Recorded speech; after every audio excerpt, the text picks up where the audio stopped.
निवडणुका जाहीर झाल्या आहेत. निवडणुकीच्या तारखा 26 नोव्हेंबर ही सरकार स्थापन करण्याची शेवटची तारीख होती. माहीत असून तुला एवढ्या लेट निवडणुकांच्या तारखा जाहीर करण्यात नाही. भारतीय जनता पक्ष किंवा महाराष्ट्रामधले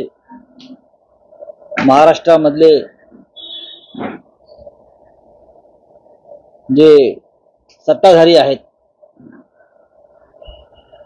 त्यांच्या सोयीच्या तारखा, प्रधानमंत्र्यांच्या सोयीच्या तारखा, गृहमंत्र्यांच्या सोयीच्या तारखा, मतदारांच्या किंवा राज्याच्या सोयीच्या तारखा हल्ली नसतात. त्याच्यामुळे अत्यंत घाईघाईनं या निवडणुका आता घेतल्या जात आहेत. 23 तारखेला मतमोजणी आहे, 26 तारखेपर्यंत विधानसभेची मुदत आहे. इतर राज्यात तसं झालं नाही. हरियाणा आणि जम्मू काश्मीर बरोबर या निवडणुका घेता आल्या असत्या, पण घेतल्या नाहीत. तरी पण 26 तारखेला नवीन सरकार स्थापन होईल आणि ते सरकार महाविकास आघाडीचंच असेल ह्याबाबत आमच्या मनात कोणतीही शंका नाही. सरकार आम्हीच स्थापन करणार. राऊत साहेब, जागा वाटपाचं सूत्र महाविकास आघाडी असेल किंवा महायुती असेल तर अंतिम टप्प्यात असताना महायुतीतल्या बाबतीतलं एक बातमी समोर येते की अमित शहा यांनी मुख्यमंत्र्यांना त्यांच्या मुख्यमंत्रीपदासाठी भाजपच्या नेत्यांनी त्याग केल्याची आठवण करून दिलेली आहे. जागा वाटपातही या गोष्टीचा विचार करावा असं त्यांनी सांगितलं. एक लक्षात घ्या, अमित शहानी कोणताही त्याग किंवा भाजपानं कोणताही त्याग केलेला नाही. अमित शहाना महाराष्ट्रावर सूड घ्यायचा होता. अमित शहाना शिवसेना तोडायची होती. महाराष्ट्राच्या स्वाभिमानावरती हल्ला करायचा होता. त्यासाठी त्यांनी शिंदे आणि त्यांच्या लोकांचा वापर करून घेतला. भारतीय जनता पक्षाला व त्यांच्या नेत्यांना त्याग बलिदान हे शब्द अजिबात शोभत नाही. त्या शब्दांचा अपमान आहे हा. त्याग आणि बलिदान वगैरे बोलणं या लोकांनी हे त्यांना महाराष्ट्र कमजोर करायचा होता. आणि महाराष्ट्र कमजोर करण्यासाठी शरद पवार आणि माननीय उद्धव ठाकरे यांचे पक्ष जे प्रादेशिक अस्मितेचे पक्ष आहेत ते तोडणं आणि त्यासाठी त्यांनी आपल्या लोकांना काही दिवस जुळून घ्यायला सांगितलं. याला त्याग म्हणत नाही, याला स्वार्थ म्हणतात. आणि त्या माध्यमातून त्याने जी महाराष्ट्राची लूट केली त्याला काय त्याग म्हणणार नाही. बावनकुळे असं म्हणतात की त्याग समजूनच मोठेपणा जागा वाटपात दाखवा. बावनकुळ्यांचा त्याग आम्ही पाहिला. 50 लाखाची जमीन त्यांना, 50 कोटीची जमीन त्यांना जी कवडीमोल भावात सरकारकडून त्यांनी जी ओरबडलेली आहे, हा त्याग आहे का? मी जे म्हणतोय की ह्यांना त्याग आणि बलिदान वगैरे शब्द जे आहेत हे यांच्या तोंडी शोभत नाही. प्रेशराईज केलं जात हे पहा, मी मागेही म्हणालेलो आहे, शिंदेंचा खेळ या निवडणुकीत भाजप संपवेल. शिंदे, अजित पवार यांचा जो खेळ आहे, भारतीय जनता पक्ष मदारी आहे. भारतीय जनता पक्ष मदारी आहे आणि ही सगळी माकडं आहेत. या माकडांना आपल्या तालावर नाचवणार आणि या माकडांना सोडून देणार. राऊत साहेब, आता निवडणुकांच्या तारखा घोषित झाल्या आहेत. हा प्रश्न खरं दोन्ही गटाला आहे की महायुती आणि मग महाविकास आघाडी. आता तरी काही सूत्र किंवा जागा वाटप कधी, फॉर्म्युला कधी जाहीर होणार हे ऑफिशियली कळवलं जाणार आहे का? हो, कळवेल ना. का नाही कळवलं जाणार? कोण कुठे लढतंय तुम्हाला कळेलच ना. 288 मतदारसंघामध्ये जेव्हा उमेदवारी अर्ज भरले जातील तेव्हा तुम्हाला सगळ्यांना कळणार आहे की कोण कुठे कसं कोणत्या पक्षाचे कोणत्या चिन्हावर लढले जात आहेत. आज आणि उद्या 2 दिवस बैठकाचं सत्र चालू राहील, आज आणि उद्या. आणि या 2 दिवसामध्ये बरंचसं चित्र स्पष्ट झालेलं असेल. जागा वाटपा संदर्भामध्ये ताबडतोब हालचाली व्हाव्यात असं आम्हाला तिन्ही पक्षांना वाटतंय. माननीय शरद पवार साहेबांचा आग्रह आहे, माननीय उद्धव ठाकरे साहेबांचा आग्रह आहे, काँग्रेसच्या सगळ्या नेत्यांचा सुद्धा आता आग्रह आहे की आपण आता वेगानं काम केलं पाहिजे 2 दिवसामध्ये. आणि ते काम लवकरच आम्ही हातावेगळं या आठवड्यात जागा वाटप होईल. नक्की होईल, नक्की होईल. बघा, असं आहे की ज्या पद्धतीनं निवडणूक आयोगानं निवडणुकीचा कार्यक्रम जाहीर केलेला आहे, तारखा जाहीर केल्यावरती आता आम्हाला उमेदवारांसंदर्भात आणि जागा वाटपा संदर्भात ज्या चर्चेला ब्रेक लावावाच लागेल. ऑफिशियली कधी पत्रकार परिषद घेऊन कधी घोषणा केली जाईल याची तुम्ही आज माझी माननीय शिवसेना पक्षप्रमुख उद्धव ठाकरे यांच्याशी चर्चा होईल. माननीय शरद पवार साहेबांशी चर्चा होईल. काँग्रेसचे नेते आमच्या बरोबरच आहेत आज, आणि मग आम्ही तिघे मिळून कोणत्या दिवशी हे जागा वाटप जाहीर करायचं. पण त्याचं लवकरात लवकर करावंच लागेल. किती काळ आता तुम्ही थांबणार आहात? करू ना. सर 30 ते 35 दिवसाचाच वेळ पुरतोय. मग यामध्ये उमेदवारांना हा वेळ पुरेसा आहे का? आमच्या उमेदवारांना हा वेळ पुरेसा आहे. आम्हाला काय पैसे वाटायचे नाहीयेत, आम्हाला काय पैशाचं वाटप करायचं नाहीये. ज्या पद्धतीने समोरचे लोक करणार आहेत त्याच्यामुळे आम्हाला प्रचारासाठी आमचा प्रचार हा झालेला आहे. महाराष्ट्राच्या जनतेनं गद्दारांना धडा शिकवण्याचं ठरवलेलं आहे. हा आमचा प्रचार आहे. हे गद्दारांचं बेईमानांचं सरकार या राज्यातून घालवायचं हा प्रचार पूर्ण झालेला आहे. हे खोकेवाल्यांचं सरकार, महाराष्ट्रावर अस्मितेवर हल्ला करणारं सरकार आम्हाला घालवायचं हाच आमचा प्रचार. आता नवीन प्रचार आम्ही काय करतो? भ्रष्टाचारी सरकार. पण महाविकास आघाडीत तुमचे जे इतर अन्य मित्र पक्ष आहेत ते समाधानी नाही आहेत. त्यांना ज्या जागा हव्यात किंवा ज्या संख्येने जागा हव्यात त्या त्यांना मिळत नाही. महाविकास आघाडी कोणत्याही आघाडीमध्ये कोणताही पक्ष पूर्ण समाधानी नसतो. शिवसेना आणि भाजपची 25 वर्ष युती होती. दोन्ही पक्ष कायम जागा वाटपानंतर असमाधानी होते. पण जेव्हा युती किंवा आघाडी होते तेव्हा प्रत्येकानं आपल्या भूमिका, आघाडीतल्या भूमिका मान्य करून समाधान मानायचं. आचारसंहितेच्या अगोदर मोठ्या योजनांचा पाऊस या ठिकाणी पाडण्यात आला. तो मतदार यंदा अशा प्रकारे संधी त्यांना मिळणार आहे. बघा, हा कोरडा पाऊस आहे. ढग गडगडले पण पाणी कुठे? टोल माफीच्या संदर्भात जो निर्णय झाला तो सगळ्यात मोठा घोटाळा आहे. म्हणजे ज्या टोल कंपन्यांचं जे कॉन्ट्रॅक्ट झालेले आहेत, जी मुदत आहे त्या मुदतीआधी टोल माफी केल्यामुळे त्या कंपन्यांना शेकडो कोटी रुपयांचा परतावा करावा लागणार आहे. बरोबर?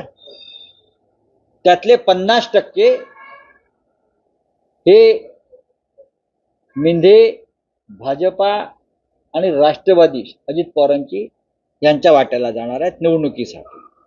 हे एक पडद्यामागचं एक सूत्र ठरलेलं आहे. राज्याच्या तिजोरीतून हे पैसे आता त्या टोल कंपन्यांना द्यावे लागतील अशी माझी माहिती आहे. राऊतसाहेब, आचारसंहितेपूर्वी अगदी शेवटच्या क्षणी 7 आमदारांचा शपथविधी, विधान परिषदेच्या आमदारांचा शपथविधी पार पडला. हे बेकायदेशीर आणि घटनाबाह्य आहे. देवेंद्र फडणवीस घर घर संविधानचा नारा देऊन एक कार्यक्रम राबवत आहेत.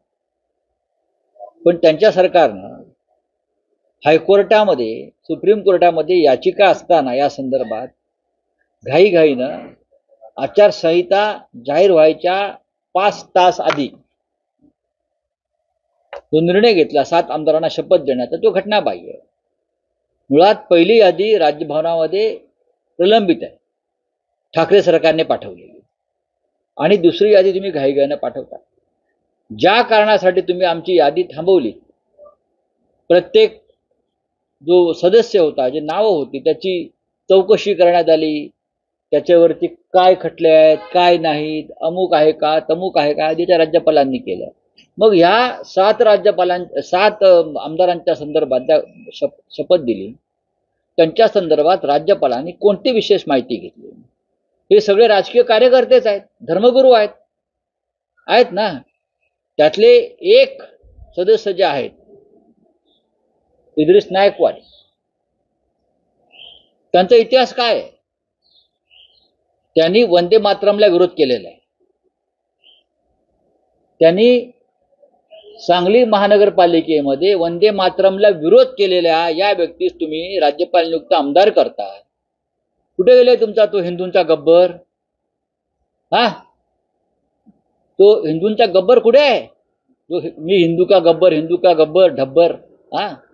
कुठे देवेंद्र फडणवीस हिंदुत्वाची भाषा करतात सगळे?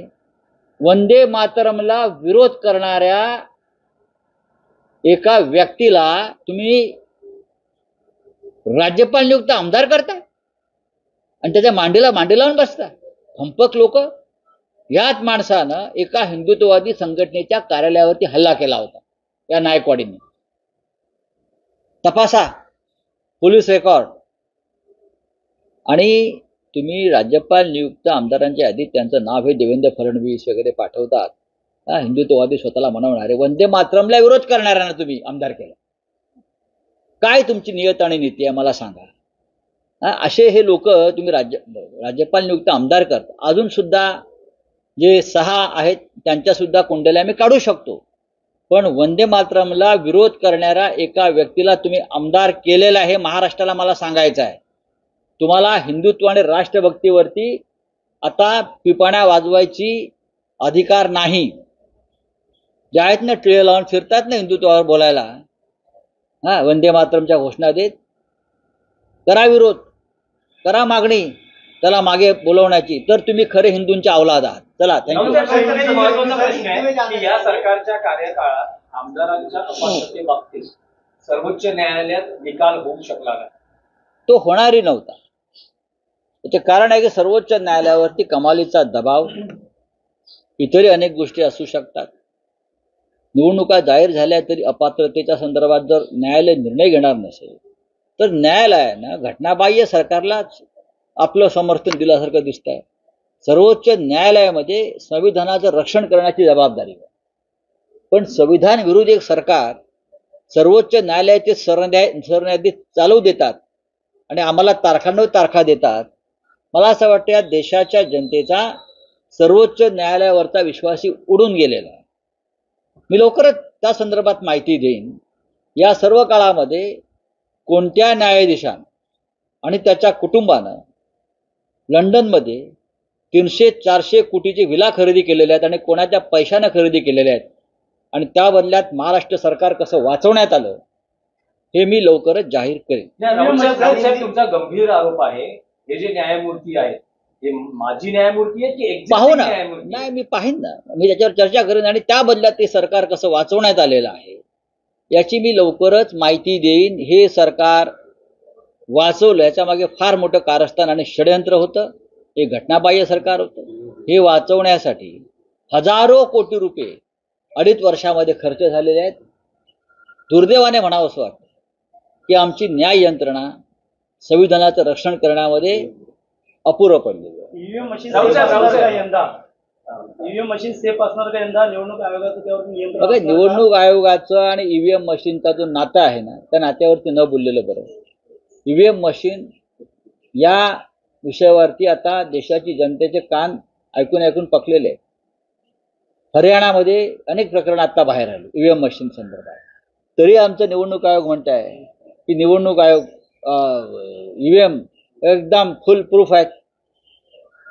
जनतेचा ज्या ईव्हीएम मशीनवरती ईव्हीएमवरती विश्वास नाही ती यंत्रणा का राबवताय तुम्ही? अख्ख्या जगामध्ये ईव्हीएम नाहीये, नष्ट केलेले आहेत. आमच्याकडे तुम्ही का हट्ट करताय?